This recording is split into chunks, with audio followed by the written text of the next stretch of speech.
Hello, everyone, and welcome to today's webinar, From Preparedness to Recovery, Fundraising for Natural Disasters. For those of you who are returning grants-based webinar participants, a warm welcome back. And to those who are here joining us for the first time, we're very glad that you're joining us today.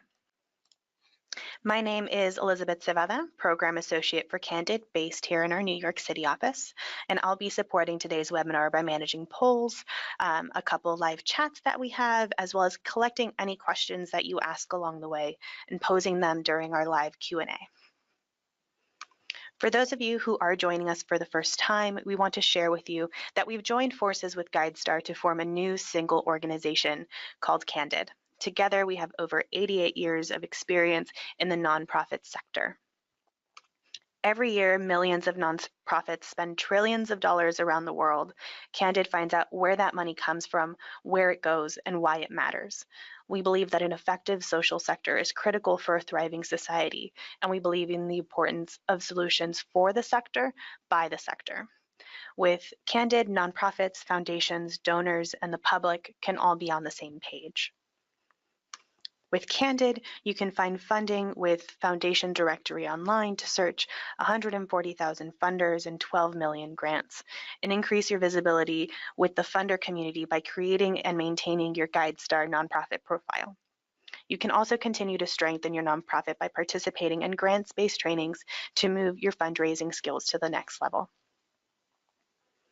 To learn more about our capacity building trainings, you can visit grantspace.org. We offer courses across the country at a location near you. I would now like to turn the controls over to our presenters, Regine Webster and Nancy Beers. And as I do so, I'd like to go ahead and introduce them. Regine Webster is Vice President of the Center for Disaster Philanthropy and brings a sense of adventure, discovery, and compassion to the fields of philanthropy and humanitarian assistance. She helps build bridges between those offering solutions and those in need. Her colleague, Nancy Beers, oversees the Center for Disaster Philanthropy's Midwest Early Recovery Fund, which focuses on supporting vulnerable populations in 10 states following a disaster. So without further ado, I'll turn it over to Regine and Nancy. Thank you so much, Elizabeth. This is Regine Webster, and I am so pleased to have a chance to speak with you all today about fundraising as it relates to disasters. I just looked at my calendar and I did a little simple math here. We are 17 days away from the Atlantic hurricane season.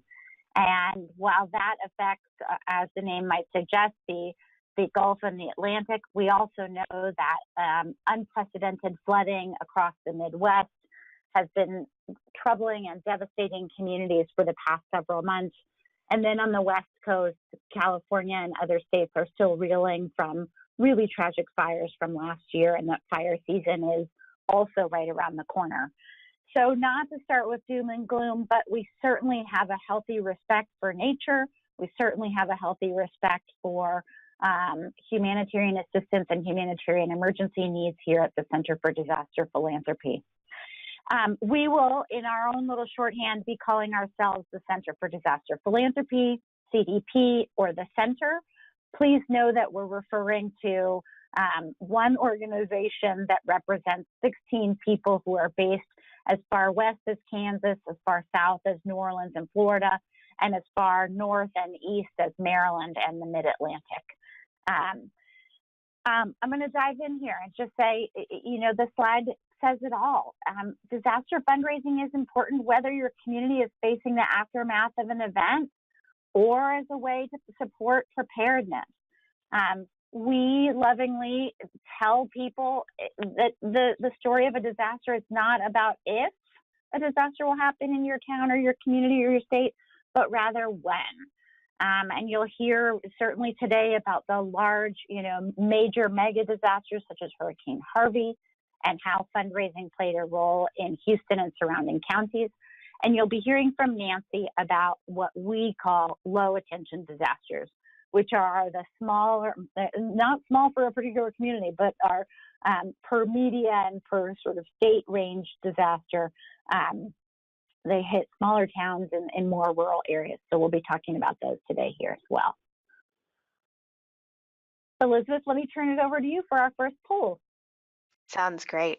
So I'm going to go ahead and launch this now. And the question that we want to know is, what is the likelihood that a natural disaster will affect your community?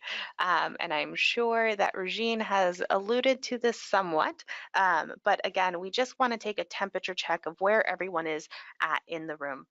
And this should not be surprising, and I'm so glad everyone's joining us today. So 55% of the room says it has affected their community and most likely will again.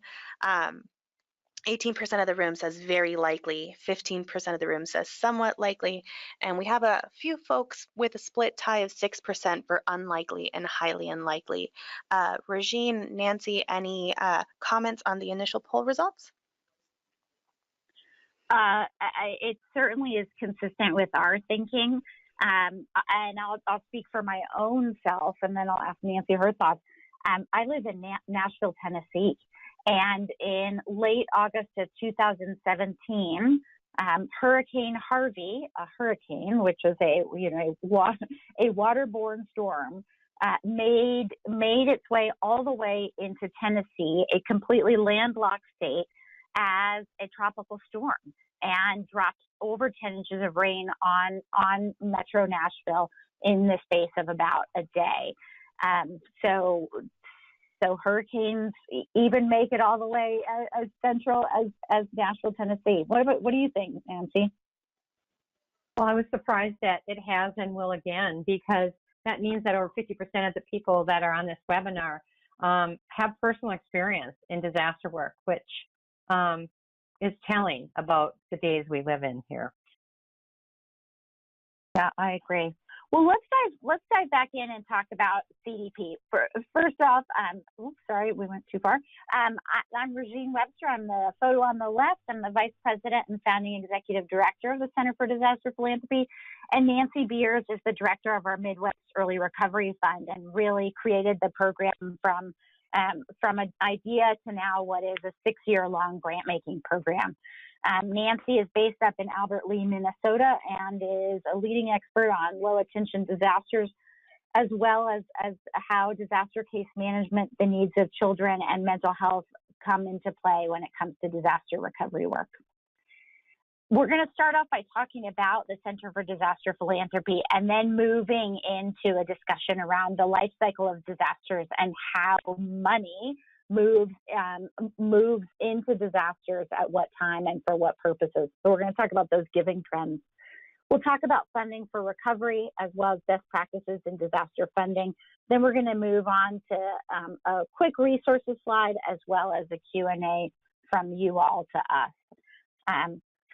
The Center for Disaster Philanthropy was founded in 2010, and it really came about from the idea that that private funders, so corporations, community foundations, institutional foundations, family foundations, are really incredibly well-meaning, incredibly well-resourced, but not always well-informed. And that by no way, shape, or form is meant to be disrespectful of those funding entities, because they're pretty tremendous. But it just really reflects that disaster information used to come and go in a matter of a heartbeat. So, for instance, when the tsunami struck Indonesia and surrounding countries back on Boxing Day 2004, resources would pop up in the newspaper saying, "Here's how to fund, here's who to fund, here's why to fund," and then those lists and that information was gone in a matter of weeks. The same thing certainly happened for the Pakistan earthquake in 2005, as well as Hurricane Katrina in 2005, and then several other disasters between 2005 and 2010. And what several of us came together to say was, we really need a permanent resource that's focused on providing information to the funding community on when, where, and how to do informed disaster giving. So in terms of our mission, we, as the slide says, we work to increase donor effectiveness throughout the life cycle of disasters through our educational resources, fund opportunities, and strategic guidance. And that maps very consistently with our 3 buckets, or as this visual would show you, the 3 triangles of our work.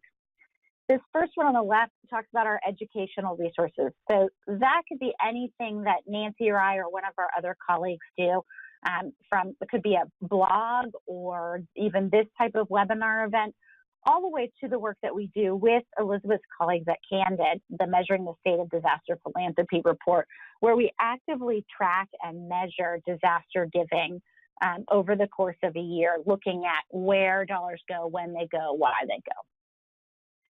We also have a series of funds and this is when we ourselves become grant makers. So we currently have a 2017 and a 2018 Atlantic Hurricane Season Fund. We have a Mexico Earthquake Recovery Fund, a California 2017 and a 2018 California Wildfires Fund. We have a Global Recovery Fund. We have, sorry, this is a long list, isn't it? We have a Hurricane Irma Recovery Fund and a Hurricane Harvey Recovery Fund. And all of those, and then certainly Nancy's Midwest Early Recovery Fund. All of those funds give CDP the opportunity to, number one, be a place where funders can allocate their dollars immediately after an event, but then know that we will steward them carefully for medium and long-term recovery needs. Secondly, it serves as a demonstration project for what effective disaster philanthropy looks like. And there's two tenets that underpin our effective disaster philanthropy. One is, again, looking at that medium and long-term recovery.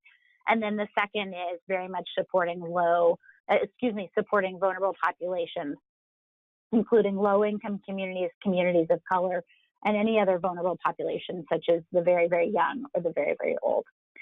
Lastly, we have a suite of consulting services where we can work very closely and carefully with funders, helping them think about about due diligence, grantee identification, and strategic planning as it relates to disasters. Nancy, you want to share with us a little bit about your program?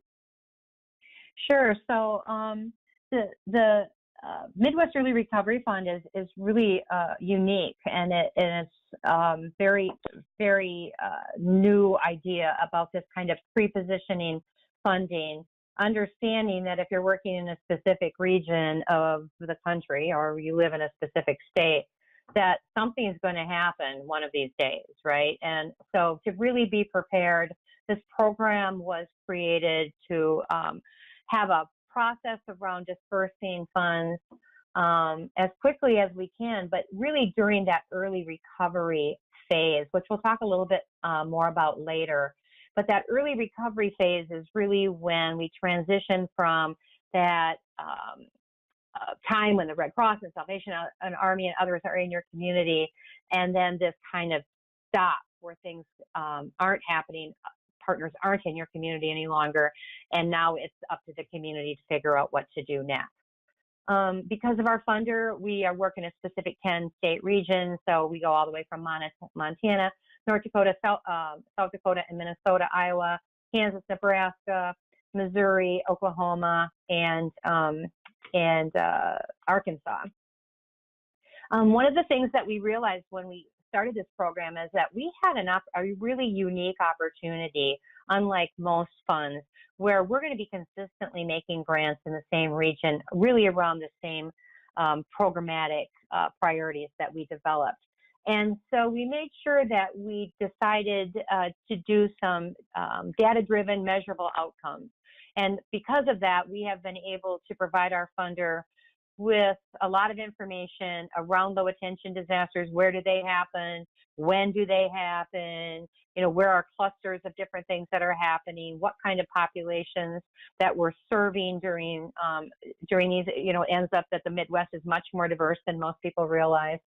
And we use a clipboard grant making system. I always tell people, short of being able to just write you a check, we do our best to make sure that after we talk to you, you've created a priority.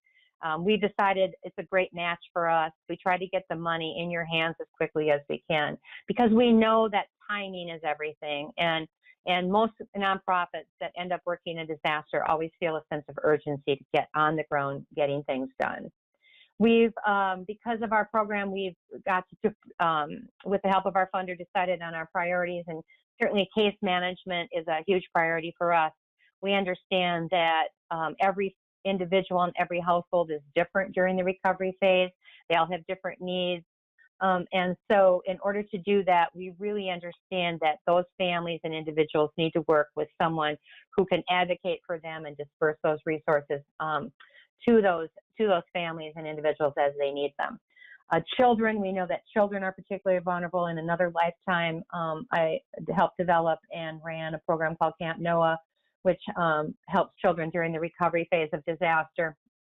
And children are particularly vulnerable because they're so dependent on the adults in their lives to pay attention to them and make sure that their needs are being met. And when parents or caregivers or teachers or whoever the typical support system of children is in a community are really tied up in recovery, sometimes the needs of children are overlooked.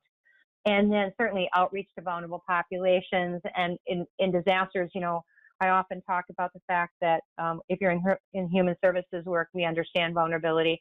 Oftentimes those same populations are very vulnerable after a disaster, but also other populations tend to be vulnerable as well, especially elderly people who probably have very limited capability to earn income for the rest of their lives, and yet they find themselves in a very devastating economic situation after disaster. And then we've also understand that because I work in low attention disasters, and often there really isn't a framework within those communities to understand how to do recovery work, but we have national partners that are really experienced in doing that. We love to bring in some of our national partners or some of our regional partners to invest in those communities for a short period of time and do some mentoring, training, and education around what are best practices in disaster recovery. Back to you, Regine. Thank you. This is probably a very familiar slide to people, and this is, you know, a riff on a FEMA slide and a FEMA concept that talks about preparedness, resilience, risk reduction and mitigation, reconstruction and recovery, response and relief, and talking with the three phases at the top as places where funders can be strategic and where responders can be strategic and fundraisers can be strategic. And then at the bottom, this reactive phase of response and relief. We also know that that while this is a lovely and beautiful graphic, that nothing in disasters happens quite this beautifully. We know that there are parts of Hurricane Harvey, Hurricane Florence, and Hurricane Michael relief and recovery that are very squarely in that relief phase, while at the same time, there are other efforts that are completely risk reduction and mitigation and orientation. The reason why I'm sharing this, though, is to then talk about the giving trends. And regrettably, disaster giving in the United States is really quick and pretty darn reactive. And we know, based on research that we've done, as well as the Hilton Foundation has done, that 1 to 4 weeks following a disaster, over a third of private giving is complete. Between 1 and 2 months following a disaster, 2/3 of private giving is complete. And after 6 months of following the disaster, all giving really has stopped. So I'll put a finer point on that in 2 areas. First of all, we know through our research with Candid that individual giving, so what I like to lovingly refer to as my mother, what my mother might give, individual giving to the Nepal earthquake that struck just a few years ago pretty much came to a screeching halt right at that 30-day mark. So of the 3 million that Candid was able to identify through Network for Good data, almost all of that came in quite literally the first 29 days. Another point of that is to say that following the deadly hurricane season of 2017, we know that the giving came considerably longer than it normally does, but even those funds had largely, new funds had largely dried up by that 6-month mark. So not to despair, because in a few minutes, I'm gonna walk you all through a research that I think could be of help to you as you think about sleuthing for funders that are hardwired to look at supporting disaster preparedness, mitigation, response, and recovery. So hold on for that in just a few seconds. I'm regrettably going to ask your patience with me because I'm bouncing a little bit between 2018 data, 2017 data, and 2016 data. So as the research geek in me struggles with multiple years, I hope that you'll give me a little patience and grace. this is a snapshot of what happened last year. And we know that every one of these bubbles represents a disaster that struck the United States last year and cost more than $1 billion. You can see here that last summer, a hailstorm struck in Texas, causing over $1 billion in damage. This certainly includes infrastructure damage, right? So roads, power lines, schools, community facilities, as well as home damage. I know that I am intimately aware of the tornado season that was just a little over a year ago here in the southern and eastern half of the United States. For those of you up in the Northeast, the storms that struck last March were particularly devastating, again, not just on the infrastructure that I referred to before, but also to individual homes, communities, and their ability to live and work. Now, of all of these disasters, I think it's safe to say that our research will show that funds were raised in significant manner here for Hurricane Michael, here for Hurricane Florence, and here for the California wildfires. To my knowledge, and I would certainly need to check with my colleagues over at Candid, these other hailstorm, drought, tornado events, and severe weather events that did absolutely cost over $1 billion did not result in significant fundraising, either from individuals all the way through to institutions. I'm always happy to be wrong on these things, so we'll have to test my assumptions out with Candid, but to what I know so far, that is what holds true. Now, let's go back a year and look at 2017, which I'm guessing many of you know was an incredibly insane, very active hurricane season, and compounded by some other awful events, including an earthquake, a mass shooting, and wildfires. So what you can see here is that, now, by the way, I think the header on this is particularly important. These dollars reflect foundation and corporation giving. They do not include individuals. We know that individuals were incredibly generous in 2017 for these disasters, so I don't want to understate the importance of what they did. So Hurricane Harvey, we have been able to account for $341 million in charitable giving, and you'll see that that's about 6 times more than what was raised for Hurricane Maria. And then you'll see the Las Vegas shooting and California wildfires, that number went down considerably. Now going back yet another year to 2016, we're going to dive into the data some more. So if you're thinking in your head 2016, I'd like for you to think about both the continuation of the first wave of the Ebola crisis, as well as Hurricane Matthew being kind of the large events that were in the mix there. And as you can see, the dollars that flowed from philanthropy went largely to response and relief at 42%, followed kind of far away by reconstruction and recovery at 17%, and then this kind of question mark catch-all category being 13%. And there we go. We see here also, this is, by the way, this is straight from the Measuring the State of Disaster Philanthropy report that, as Elizabeth mentioned, is downloadable from the handout side of the screen. We also know that of the philanthropic giving that happened in 2016, the vast majority of those dollars went to natural disasters, with the overwhelming majority of those dollars, $32 million going for floods. You also see other natural disasters, earthquake, epidemic in the mix as well.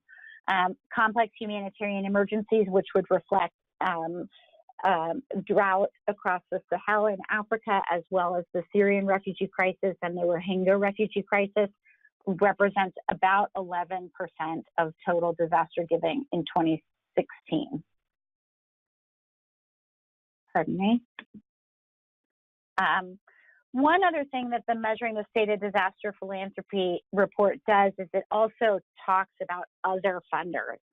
So we have a snapshot of corporate giving, of online giving, that's that network for good that I talked about before, as well as global giving.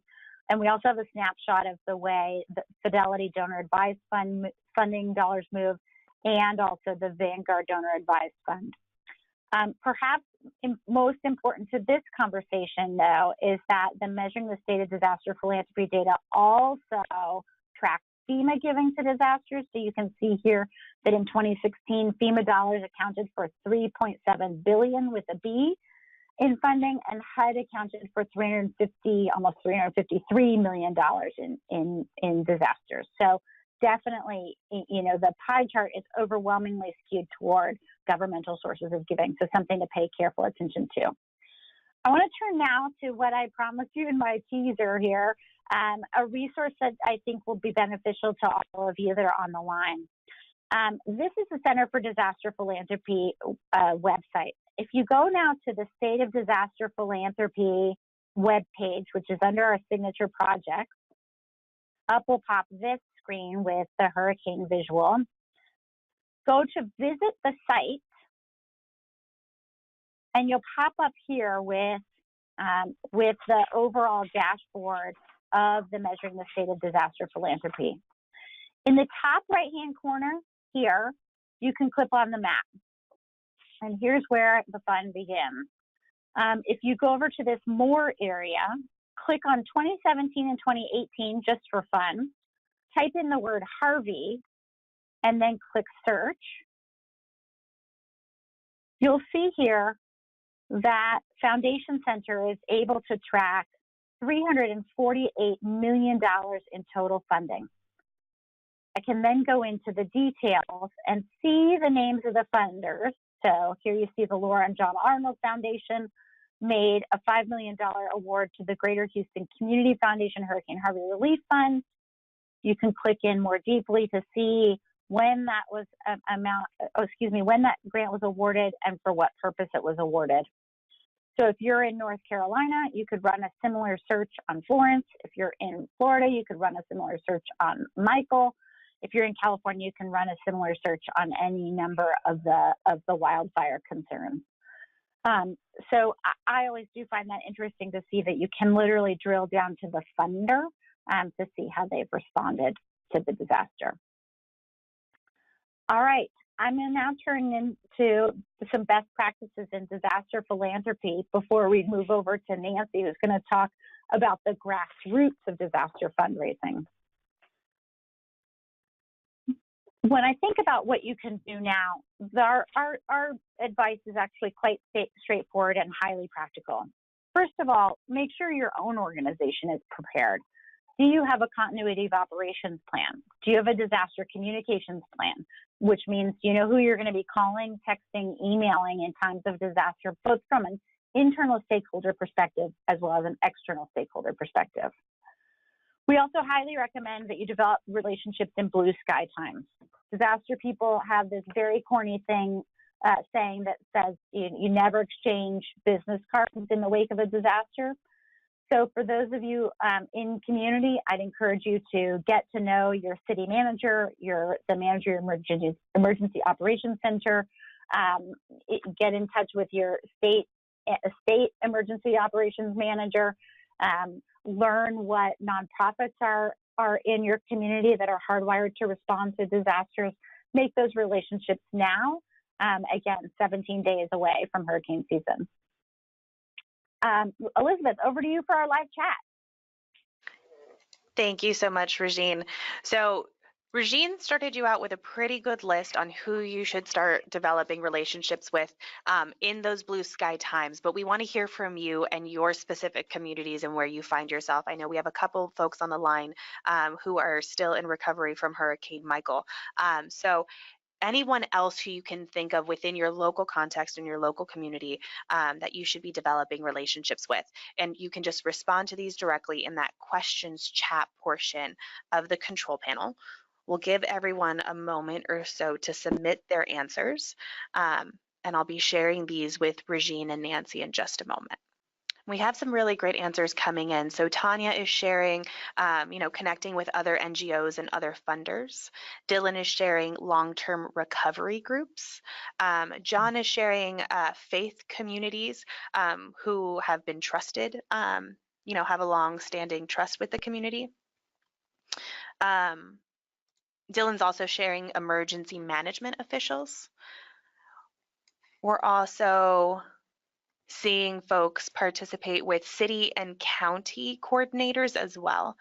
Any initial reactions to our initial submissions here, either Regine or Nancy? Nancy, you go. Well, I appreciate the people who said something about the faith leaders in your community. You know, they're often connected to larger organizations and can give you credibility in a community, but they can also give you funding resources and act as a shelter, provide volunteers. They're a great resource. Yeah, and we have a really great response here as well of connecting with animal-related nonprofits because disasters don't just affect people. So I think that's a really great response here as well. I love that, and I'll add to that one, Eden, and Nancy, I'm worried I'm going to botch the acronym. It's the I'm going to botch this, aren't I? Nancy, tell me, what does Eden, the extension disaster, yeah, yep. Eden. Yep, the extension disaster, I don't know, something network. It is, okay. They're great. We'll let you all know. They're great. We just unfortunately know them so well that we don't remember what their acronym stands for, which is sorry for that. Yeah, the other great response that we got here that I wanted to share before we move on is connecting with your local senior center as well, or folks in aging homes, just thinking of all the additional populations within the greater community. Absolutely, I could not agree more. Okay, by the way, Eden stands for the Extension Disaster Education Network. Oh, of course. And what I love about what you just said, what I love about what you just said, Elizabeth, is that the people that are on the line are understanding that the outreach and relationships need to be developed with those that are doing and tracking, such as the Office of Emergency Management, and those that are part of our social service fabric and taking care of vulnerable populations, such as animals and their care, and their caregivers, older adults, just people who are going to need special care and attention in a disaster time. So I think that's really terrific. I'll let you take it, ladies. Carry on. Oh, thanks. Okay, now back to our list of what you can do now. Stick to your mission. And this is such it's easier said than done. If you're a social service organization, stay that way. If you're a volunteer services organization, continue to support volunteer services. We see, unfortunately, oftentimes mission creep occurs in times of disaster because the needs are so great. And people get called to positions of leadership because they are just that. They are leaders and they are doers and they're strategic thinkers. Ultimately, though, we really encourage organizations to stay true to themselves, take care of their existing clientele, take care of their existing issue orientation or what have you. Again, kind of common sense in terms of disasters, or quite frankly, in anticipation of disasters, look to your existing funders for support. And I would encourage you, even as you're communicating with your funders now, to think about how you can incorporate preparedness measures into any funding request.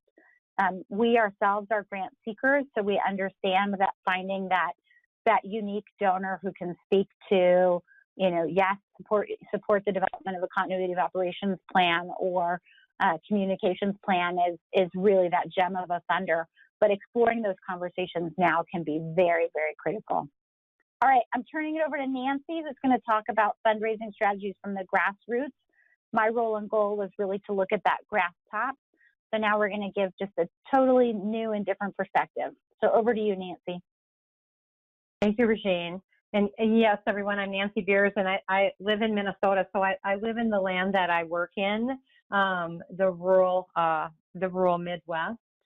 And everything here, disasters start in communities and they end in communities.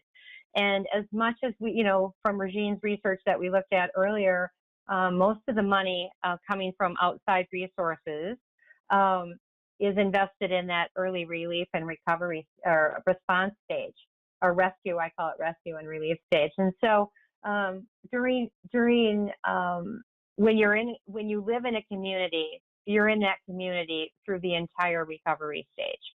And oftentimes, this is the stage where nonprofits and your community is really looking for money. So what kinds of resources come into your community, some automatically and some with a little bit more effort? But before I just get to that, I just wanted to say why funding during recovery is so vital and important. So there's really two forms of FEMA funding after disaster, and one is called FEMA IA funding, and one is PA funding. And PA funding is for public infrastructure. So, of course, we want all of the roads. Your community needs your roads restored.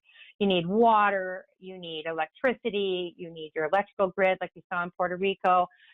Power going out. No one could do anything. And so, obviously, those things need to be restored. But 99% of my work is around individual households and individuals recovering from disasters. So what is it that makes individual recovery so incredibly difficult? And typically it's because of the losses to homes and, basically your stuff. And, we often say, well, it's just stuff. But in reality, everybody, if you lose your toothbrush and absolutely everything in your home, I remember I went to a woman's house one day and I asked her to sign a document and she looked at me and she said, "Are you kidding me? I don't even have a pencil left." So when people lose everything, it can be incredibly hard to recover. But what is probably not understood very well by the public is people think that people are insured, when in reality, research shows that most people are either underinsured, or many people are either underinsured or uninsured. So, for example, in the Midwest, where I work, 75% of our disasters are floods and severe storms, and 25% are hailstorms and tornadoes. So 25% of our disasters, being tornadoes and hailstorms, are about 90% of all people are insured against them, because you have mortgage insurance, or if you have a mortgage, you have to have insurance on your home. And so typical insurance policies cover those things. But 70% of our disasters are floods and severe storms, but on an average, less than 10% of people have flood insurance that are flooded in the United States. Actually, the average in many areas is much less than that. Recently, I did a very large flood where less than 2% of all the people in that community were insured. So what does that really mean? It means that if you own a home for $250,000 and you still owe $150,000, but your home is lost, you're in debt of $150,000, but you don't even have a home as collateral for that mortgage any longer. So how do people recover from that? How do they find those resources? And of course, if you don't have insurance, which is what the first line of defense for families, then we depend on federal and state funds. Well, where I work, most of the disasters are not federally declared. So FEMA does not come with their individual assistance program. If you are in a place where federal assistance does become available and you get individual assistance, the max grant is around $33,000. So back to our typical homeowner, $250,000 house, still owes $150,000. All they're going to get from FEMA is $33,000. Sometimes states have funds as well. I live in a very generous state of Minnesota. We have a wonderful program called Quick Start. Our neighbors, Iowa, also have a grant program, individual assistance grant program that they disperse through their CAP agencies.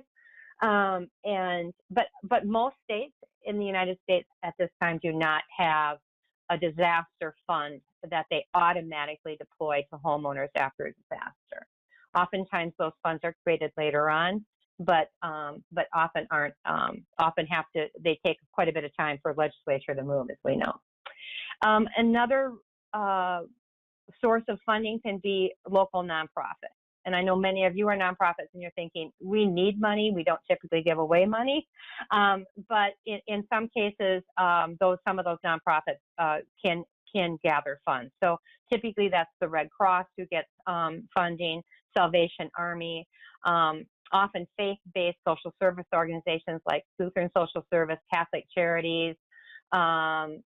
They often have larger branches of their organizations that have disaster portfolios within them. So I used to work for the Lutherans, and our synodical offices had pretty generous funding oftentimes for communities to invest in local nonprofits as well, or to do what we call bricks and mortar funding, which is, to provide communities with funding for things like sheetrock and furnaces, et cetera. And then faith leaders in communities, as we kind of had talked about earlier, faith leaders can provide all kinds of things, but they also have a lot of volunteers and can often end up raising funds after disaster. And then funds developed locally and invested locally. Community foundations who become my best friends, or the mayor's funds. Oftentimes a mayor, especially in small communities, will start a fund.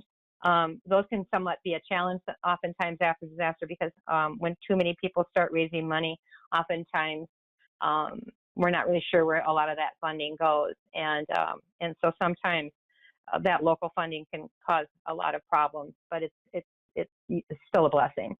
Community foundations, I would recommend, if you are a nonprofit and you don't know your local community foundation, you get to know them, because they often are a trusted leader in your community, often can act as a fiscal agent for a long-term recovery committee, and they often have a lot of advice. They also have a lot of donor-advised funds, so people with quite a bit of wealth in your region may provide funding for that particular disaster through that community foundation. And then CDP has just done a little bit of new research on online giving, and I thought maybe this audience would appreciate a little bit of that. So I'm just going to go over that really quick. But we did a little bit of research on the demographic of online givers. And so I know for a lot of nonprofits, I've come from the nonprofit world, we're always trying to figure out how to raise money. And so we did this research about online giving to see if it really is the new trend or not, and it definitely is. So it's interesting that the demographics of the online givers is the baby boomer group, accounts for almost 50% of all online giving. That's people born between 1945 and 1965. And interestingly enough, many of you nonprofits probably have volunteers that work for you. Volunteers give 2 times more to charities as online givers than do non-volunteers. So volunteers aren't just a blessing, on an everyday basis, but they also provide a lot of donations during a crisis in your community. Text donors are likely to be 49 to 59 years old, female, married, and college graduates. So, what the key takeaway from this information is, there's more opportunity to increase online giving among women, volunteers, and texters. What are the platforms for giving? And I, as a senior director of a program, I tell you, I spent a lot of time trying to figure this out. And, the email and direct mail and telemarketing and face-to-face and door-to-door solicitation, which is kind of the old school, research shows that they are actually declining in popularity. And for the first time, research has begun on text donations. Text donors choose text giving as their most preferred method of making a donation. So once a texter donator, research shows they continue to make online donations in that format. Devices for giving tend to be phones. 45% of all donations are today made on phones, and the rest are from different platforms. But another large majority of them, of course, is on a personal computer. The peaks of giving, Regine's kind of done this before, but online giving actually is a shorter time period than actually what Regine shared, and the giving spikes are really the first 3 days, and they completely fall flat after that first week.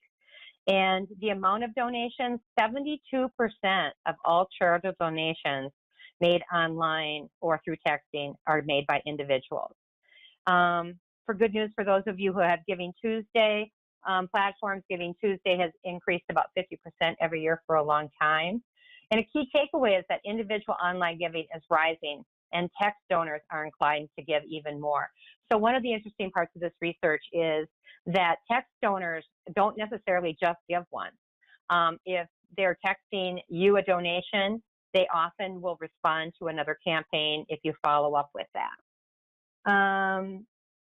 Types of disasters that attract donors, Regine already said this too, but texting is the same.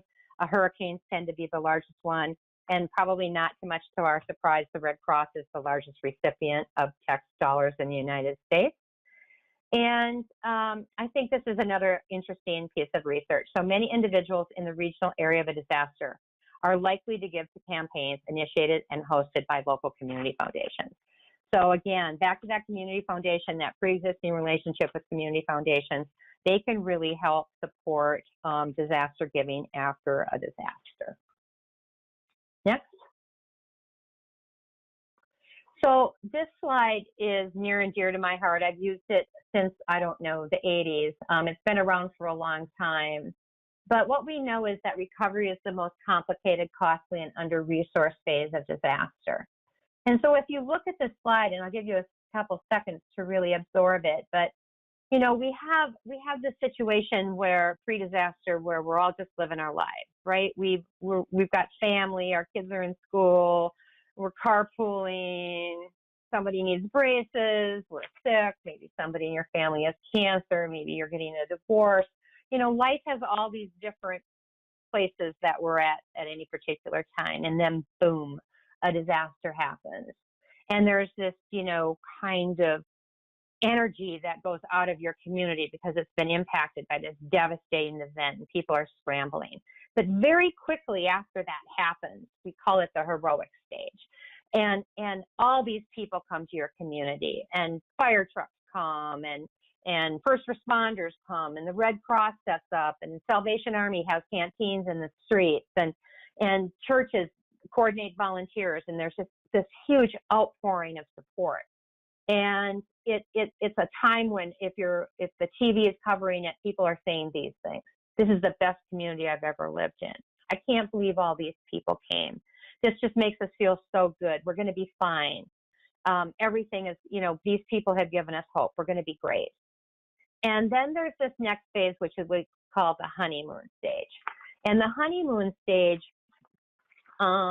lasts really kind of what I call during the relief stage, where you've still got a lot of partners in your community like the Red Cross and the Salvation Army, but those spontaneous volunteers are dwindling. You see less and less of them. And as that starts to go away, and if you're in community, and you're a member of that community, a nonprofit member or living in that community, you can see this decline quickly happening. And now I'm working in Nebraska, and this is what's going on in Nebraska, where people don't actually know what to do next. And as the time goes on, and sometimes days turn into weeks, and weeks turn into months, and nobody seems organized, and nobody really has a single message of how to get help and where help is going to come from, we end up in this disillusionment phase where people start to really have mental health issues. They start to give up. They start to exit your community. They start to leave. They start to decide that they can't wait any longer. They take their kids out of school and move someplace else. This is also a very difficult time for nonprofits and communities because you perhaps got some money initially. You've received some donations. You've done the best to hand those out. But now you realize that your community is in real trouble and it really needs a lot of help. And you really don't know where the resources are going to come from. But your staff is often exhausted from just that relief stage. So, you know, it takes a long time. There's an old adage that for every day of rescue, there's 10 days of relief, and for every 10 days of relief, there's 10 days of recovery. Typically, you know, what that means is there's probably no disaster that's going to be recovery stage that's going to be less than a year. And of course, people that are vulnerable, people with less resources, people with less connectivity, have a much longer and drawn out recovery. Regine, next one. So recovery, you know, oftentimes, especially in floods, people will drive through a community and things will, if the debris removal has actually happened and the debris has been removed from the curbsides. Oftentimes people think, well, this community looks pretty good. I think everything's fine. And even though we've built our roads back and, you know, the power grid is back up and everybody's got running water, a successful recovery is really about individuals and families being able to rebound from their losses and sustain their physical, social, and economic and spiritual well-being. And this takes time. It doesn't happen overnight. It's really a grief and loss process for families. Regine, next. So what does it really take for communities to recover? Well, we need investments in repairing and rebuilding homes and businesses. This is the most costly part of a disaster by far for nonprofits who are engaged with families. Right now in Nebraska, we have a trailer park that had about 300 non-English speaking families who worked at a meatpacking plant. And it's completely uninhabitable, and yet the community doesn't have a plan to rebuild homes. So what are they going to do? It's going to be incredibly costly. How do you figure that out? And then I don't want to underestimate how important businesses are to recovery as well. Oftentimes they get overlooked. Oftentimes people have home-based businesses as well. And so if they've lost their home, they've also lost their way lost their way of living or their income, but also because those businesses employ those people that live in your community as well. And so getting them up is really important. Capacity building in local non-government organizations, NGOs. The fund that I'm handling right now is really built off some experience that some of us had working in communities where the NGO partners were really called upon to do the bulk of the heavy lifting during recovery. But yet they didn't really build their capacity in order to do that. Capacity dollars are often very hard to find.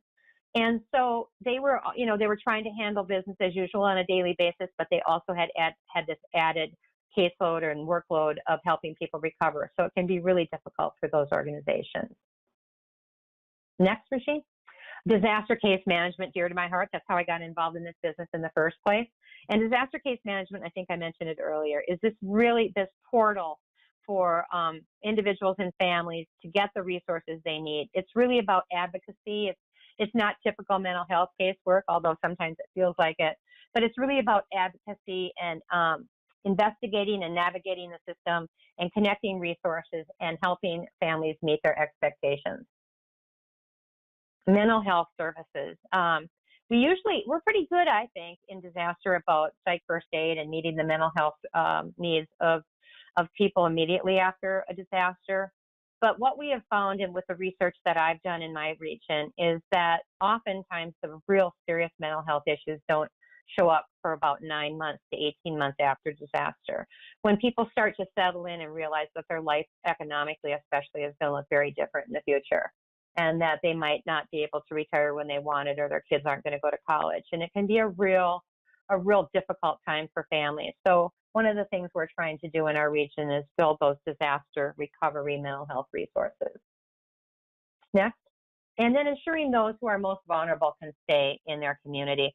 I could tell you story after story of communities who did not rebuild their low-income housing, who did not really invest in populations that perhaps weren't typically a part of the old guard in their communities. And they ended up losing businesses, losing teachers in their school systems, and the health of the community was not restored. I think we have another poll.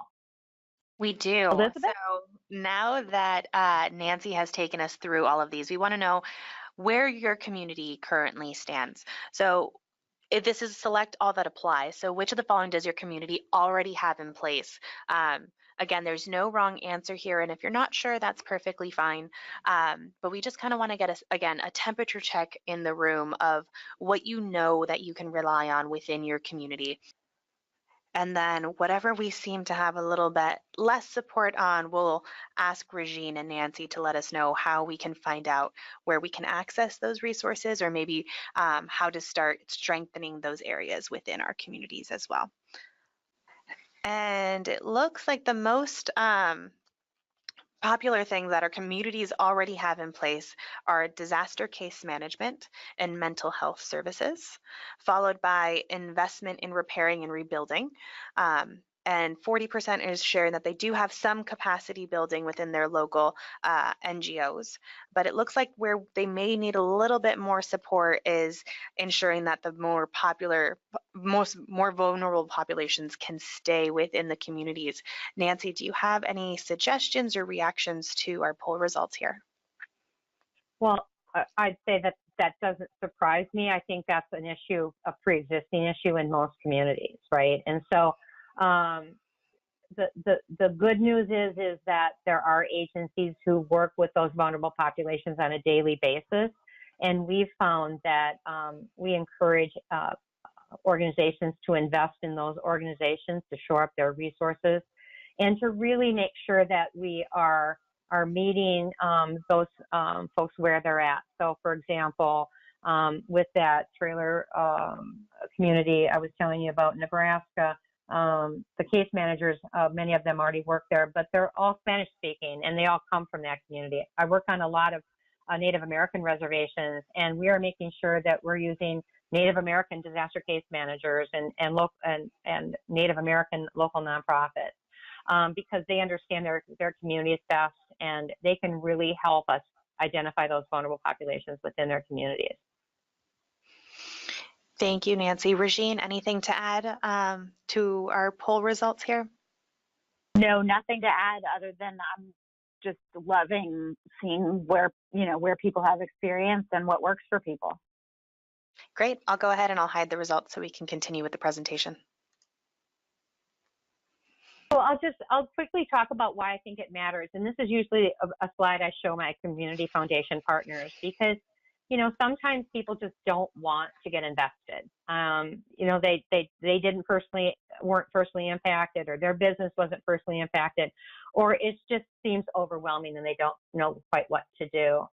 But without help, people leave your community. And what does that end up happening? What is the result of that? And it's increased taxes, especially on small communities, in rural communities or populations of less than 50,000.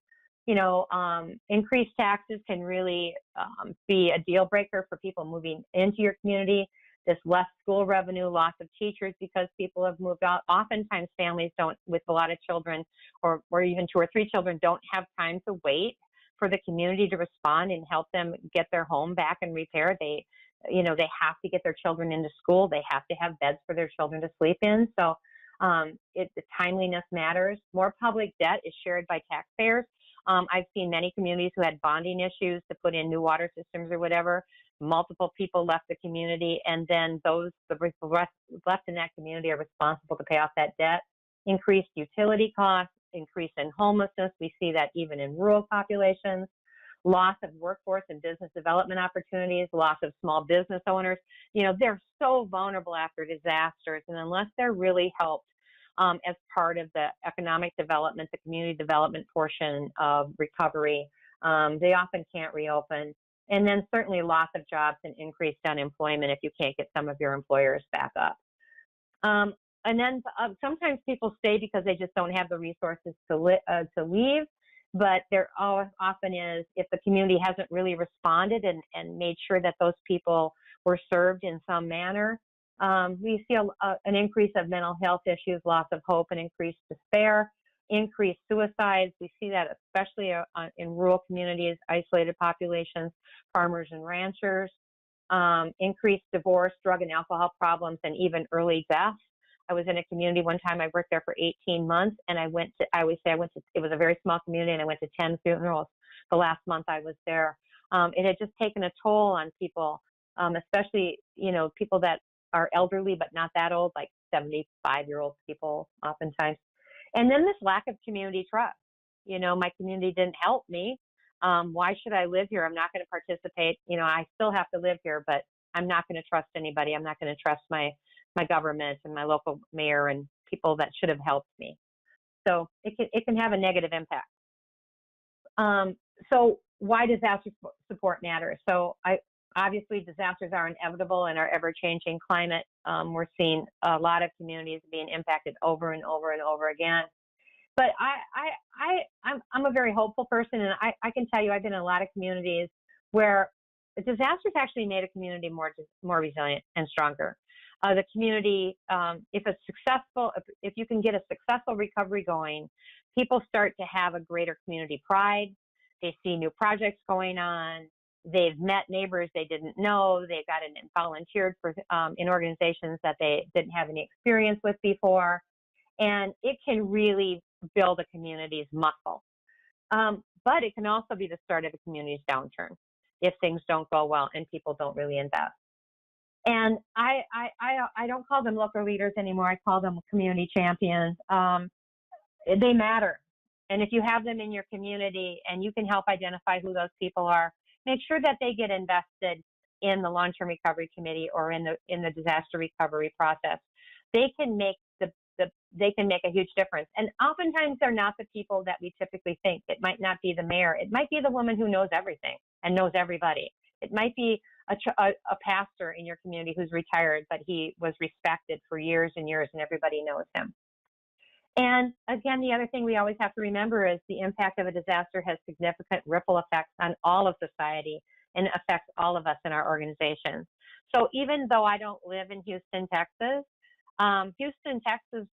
their recovery matters to me because we need everybody in our country and in our states and in our communities and our families to be able to recover from disasters and have hope for the future. So a couple of our resources that we just wanted to make you aware of is, of course, at the Center for Disaster Philanthropy. We have lots of information. We have impact stories. We've got videos. We've got all kinds of exciting information. The Disaster Philanthropy Playbook, which is best practices from other philanthropists on how they've invested in their communities. It's also a great resource for NGOs. It kind of helps them see where disaster philanthropy has invested in the past and some of the best practices around that. And then, of course, measuring the state of disaster philanthropy. We went over that a little bit earlier.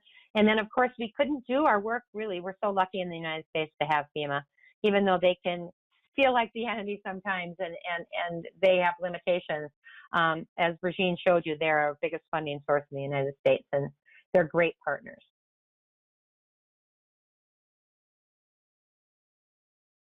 And of course, you know, we need preparedness dollars constantly. Nobody wants to be, I always say people don't want to be prepared until they've been through something. So sometimes the best time to prepare is right after a disaster. If you've had a successful recovery or a semi-successful recovery in your community, I always encourage people to keep some of those infrastructures going, like turn your long-term recovery committee into a co-ed, and really learn from this experience that, you know, next time you do it differently. Have debriefings. Talk about what you do different next time, and then prepare for that. And make sure that you share that information with other organizations that you're somewhat connected to. So when they have a disaster, call them and let them know what you found helps.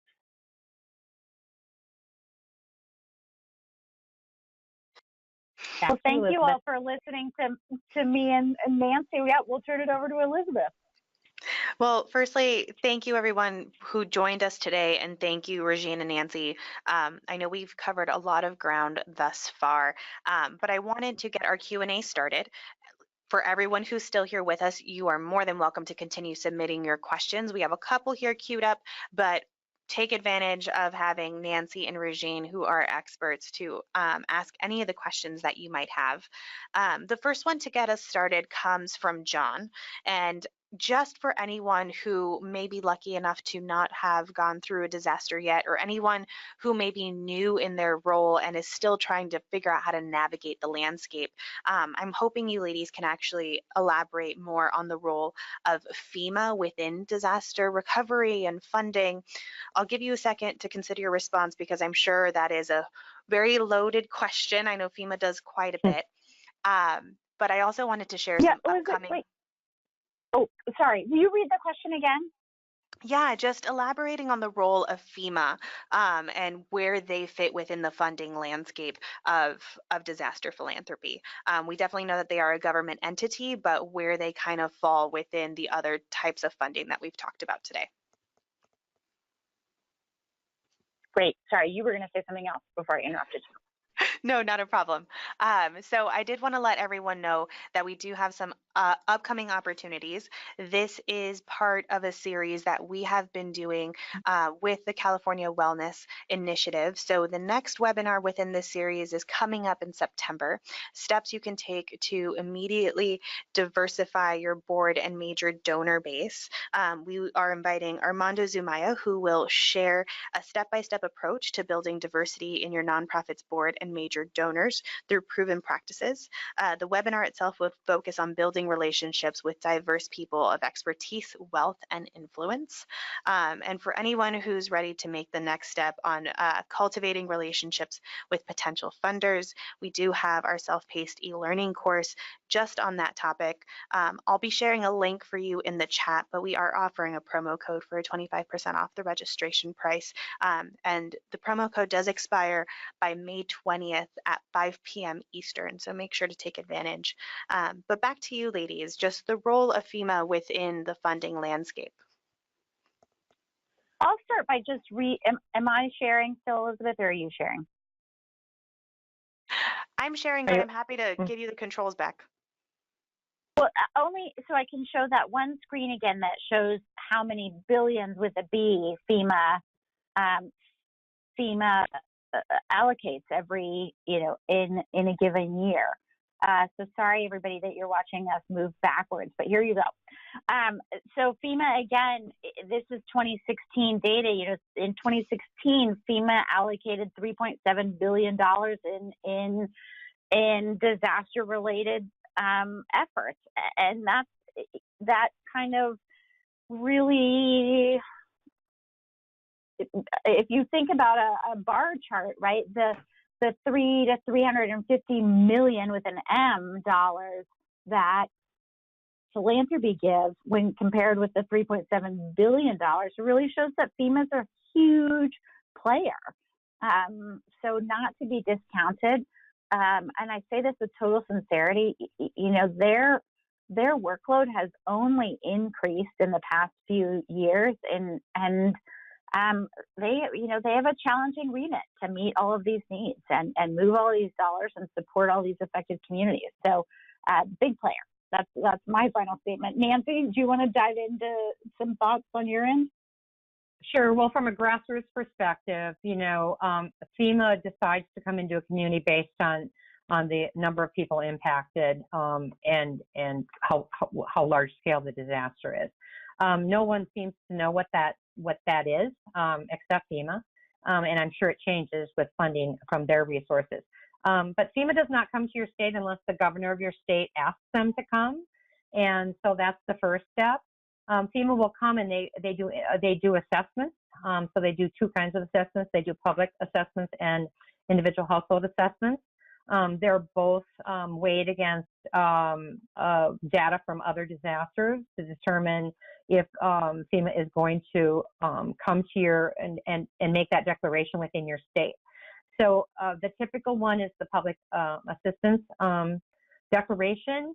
That's typically a 75-25 match, and what that means is for every dollar that your county governments and state governments and city governments spend repairing infrastructure, responding, paying firemen to go out into the field, extra time, overtime for policemen, et cetera, 75% of that funding will come from FEMA, and 25% of it has to be matched by your state.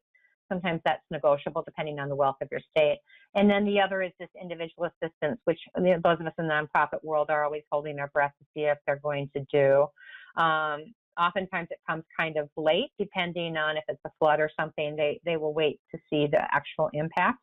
And sometimes it feels kind of random, to be honest, but FEMA does not often come to the Midwest, simply because we have we have a very, we have 20% of the land mass of the United States, but only 10% of the population.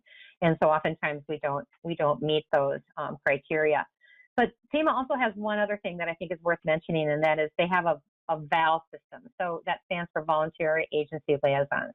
And so FEMA will come in and they'll have, the people that help people figure out how to get into the FEMA system and apply for their grants and then their SBA loans and other things that they provide. But they also bring in a cadre of people called FEMA VALs, and they actually work in community with a grassroots organization trying to help set up long-term recovery committees, helping to identify community leadership, et cetera. Thank you, ladies. I also wanted to do a quick shout out to our funding information network partners who are hosting live viewing parties in person. And Lindsay at our Santa Monica viewing party has submitted a really great question. And she wants to know if you have any best practices for getting a relief fund up and ready to go before a disaster hits. That way, when the impact happens, you know where you can go and start delegating dollars from.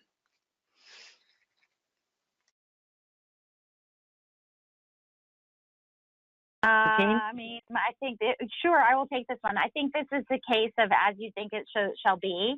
And if your organization says that it's going to set up a fund, then make it so, right? So work with your ED or CEO and your board to establish the parameters for how that fund will be used.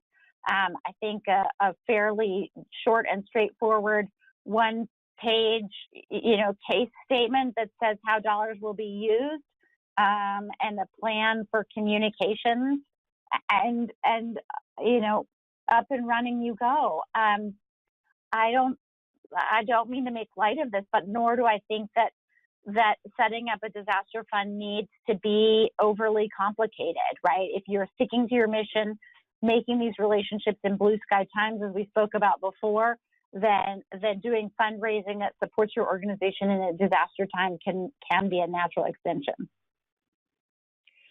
Yeah, and I would add that, what we've shown you today is that the window of opportunity to raise money after disaster is short. And so, having a giving platform, having a way that you actually, having a system in place so that, and now that we know that, most givers will text your organization, they're probably community-based people, how are you going to do that? How are you going to set that up? Those things need to be done way before a disaster happens.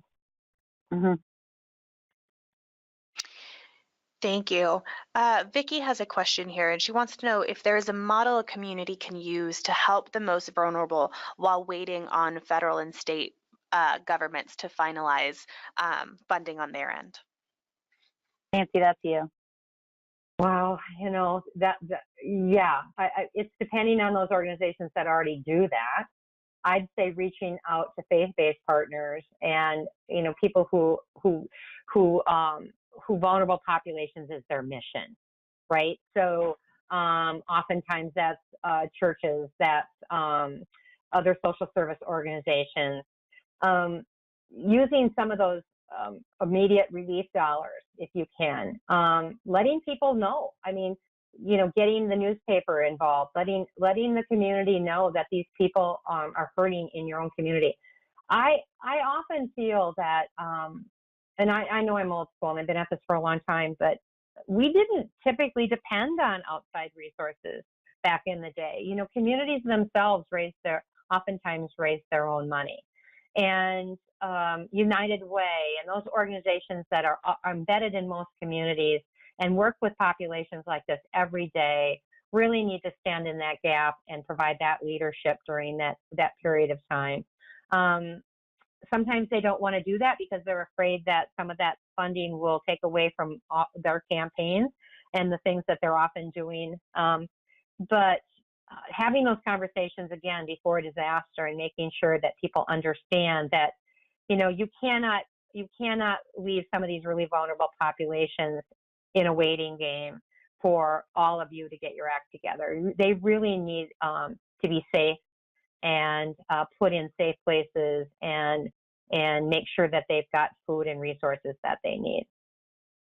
But unfortunately, there's not a simple answer to that question. Thank you.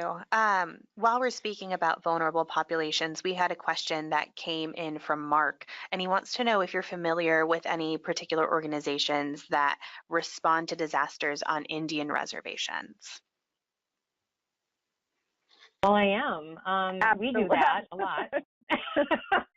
We do that a lot, but of course, we only work in 10 states. But, so in the Midwest, not all Indian reservations are the same, right? Some of them have quite a few resources. But unfortunately, many of the reservations, especially in the Midwest and in Arizona, are actually the poorest counties in the United States. I live close to Pine Ridge Reservation, which houses 40,000 people, of which 75% are unemployed, and only 50% of all the people on Pine Ridge have running water and electricity and sewer. So they are the most vulnerable. We tend to have, it takes a little research to find out who the donors are there, but it's worth the work up front to get to know them. In the Midwest, we have several large foundations that do quite a series of investments in Indian country. But we are now working with them that they understand how vulnerable those populations are during a disaster event. On Pine Ridge, for example, 22 people live per trailer average. And so, when a trailer is lost, you're losing housing for over 20 people. And there's not one homeless shelter on Pine Ridge. So where do people go? So it's a really difficult situation, but we personally are trying to get the word out that it's a great opportunity for people who want to serve. It's a wonderful place to work. We have had great success on the reservations doing disaster work. Partnership with Native Americans is an incredible, important partner of ours. They're based out of Arizona. I just want to brag that, one of our Native partners just won a National VOED Award, and it was the first Native American that had ever won a VOED Award. So the work is starting to be in the spotlight a little bit more, and we're hoping for more progress. Hey, Elizabeth, can I ask a clarifying question on the question that Mark posed? Was his question about funders that operate in tribal lands, or organizations that are hardwired to do disaster response? The question was phrased as organizations doing work, but if our participant can clarify on the line, I can definitely add that clarification if he submits an answer. Hey, Nancy, I mean, I'll dive in, but, this is certainly the work that you lead, but we are particularly impressed by what the Mennonite Disaster Services does. Team Rubicon is increasing their presence on reservations given the really large volunteer corps that they have. Nancy, do you want to speak to some of the other more state-based organizations that you work with? Sure. Well, we've started to get our reservations involved with the state VOED organizations and connecting those dots. We are working to shore up their emergency management resources because oftentimes they don't have them. Typically, the Red Cross and some other nonprofits tend to have a presence already on the reservations, but we know that they also aren't overly funded and often need support during a crisis.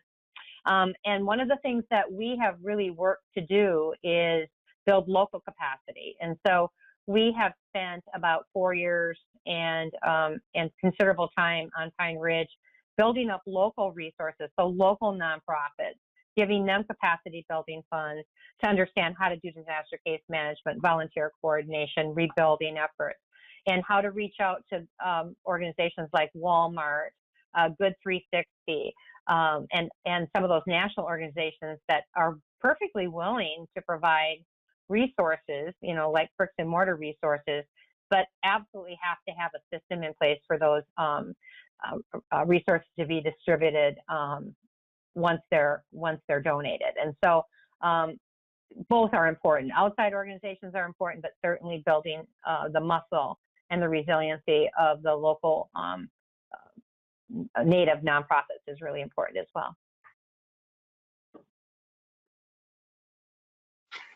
Thank you to you both. And Mark clarified that he was interested in both funders and organizations. So I do appreciate you, Regine, jumping in and just adding some additional commentary there. Christy had a really interesting conversation here. She wants to know what your experience with private or corporate funding sources releasing requests for proposals after the immediate aftermath of a disaster might be. For example, she is aiding in the Michael recovery. So should they be expecting additionally funding opportunities to be released by institutional funders? Mixed bag is my highly scientific answer. We CDP, we were really surprised that neither Hurricane Florence nor Hurricane Michael raised considerable dollars given the magnitude of the storm. And we have our own internal hypotheses for that. And I know you asked about Florence, but Florence, I'm sorry, I know you asked about Michael, but I'm going to give some thoughts about Florence because they're same season. Florence, the media was so aware and so attuned to the potential devastation of Hurricane Florence that then when it came ashore and kind of sat, I'm oversimplifying, but sat over North Carolina and became a flood event rather than a hurricane event.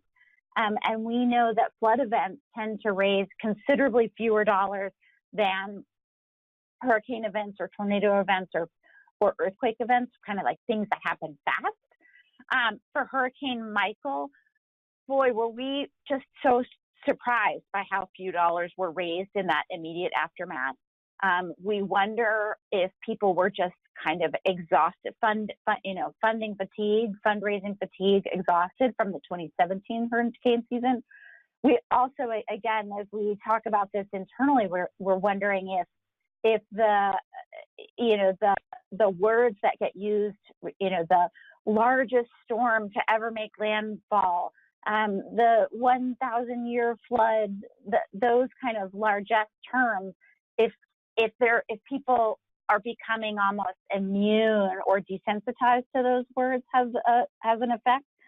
I promise I'm getting to your question, but to say, I don't think that huge dollars will continue to flow in the Panhandle.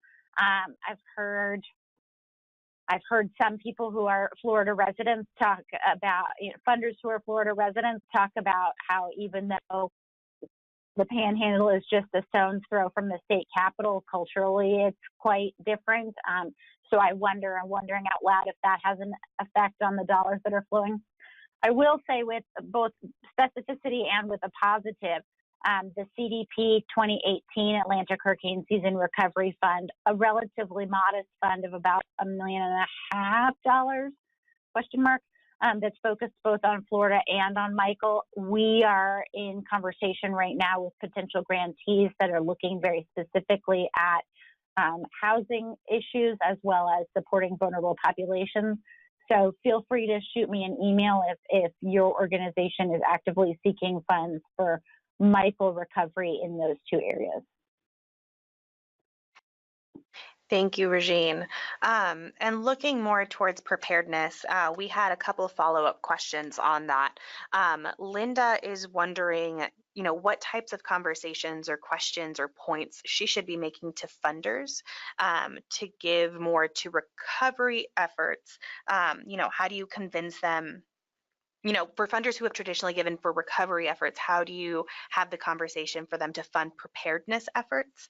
And similarly, our participants in Santa Monica are wondering about the denial factor in not preparing. What else may work when trying to have conversations about preparing for disaster? I'm not really sure what the denial factor is. I'm wondering if that's climate change denial, but maybe you can help me figure that one out, Elizabeth, while I answer the first one.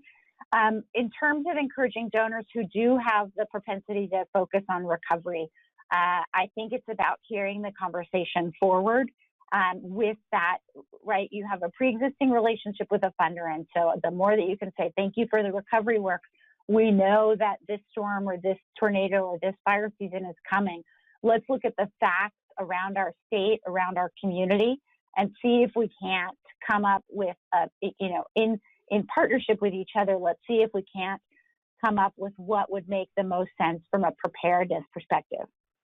I'd also encourage you, this is tricky because it could be in a gray sky time, but to the extent that you can orient your recovery programming to have preparedness elements in it, right? The capacity building that Nancy was talking about, building case management systems, building out long-term recovery groups that have sustainability, the underpinnings of sustainability. The more that you can do that, the better. And I'll pause there. Elizabeth, what's the denial? Was that climate change? I'm going to go with that was denial that a disaster may strike your specific community, but I've asked for further clarification. Okay. That might be easier for me than the climate change way that I was heading.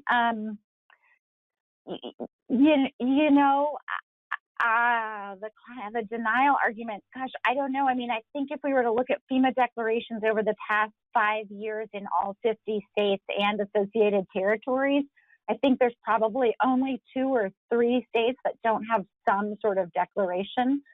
Nancy, we should totally fact check that. But I'm thinking up and down the eastern seaboard, the Atlantic coast. Well, maybe Washington and Oregon didn't have a declaration. So let's say maybe between 10 and 20% of the United States didn't have some type of declaration, and those aren't odds I'm willing to bet on. How about that? I would add that I think it's really important that we tell more stories about recovery as well, and success stories, things that really worked out great, and also be willing to put our dirty laundry out there a little bit and say, these things didn't really happen, or they didn't happen the way we thought they would, and this is why, or we just couldn't get funding for this in a timely manner, and this is what happened to that community. One of the things that CDP has discovered is there's not a ton of research about recovery. And how recovery dollars are even spent in this country, even at the state and federal level. And so I think we need to push for more data and more information about how recovery works and what it actually costs. Well, thank you so much. Love that, Nancy. I think ending on that point is really important. Just the more that we share, the more that we have these conversations, the more we can learn on how to better recover and prepare in the future. So with that, I want to say thank you to the both of you for coming and just sharing your expertise, as well as fielding our very rapid fire questions there at the end. To all of our participants, I definitely want to say thank you to you as well. And thank you to all of you who joined us in person at our Funding Information Network sites. Thank you for taking the time out of your day. Rest assured that you will receive a follow-up email within 24 to 48 hours with a link to view recording of today's webinar, as well as a short survey, which I've also popped into the chat. We very much appreciate your feedback, as it does help us plan our future offerings. On behalf of our team here at Candid and our presenters, we very much hope that you stay in touch. So you can find us across social media on the handles on the screen. And we hope that you enjoyed today's webinar and that you join us again soon. Have a wonderful rest of your day.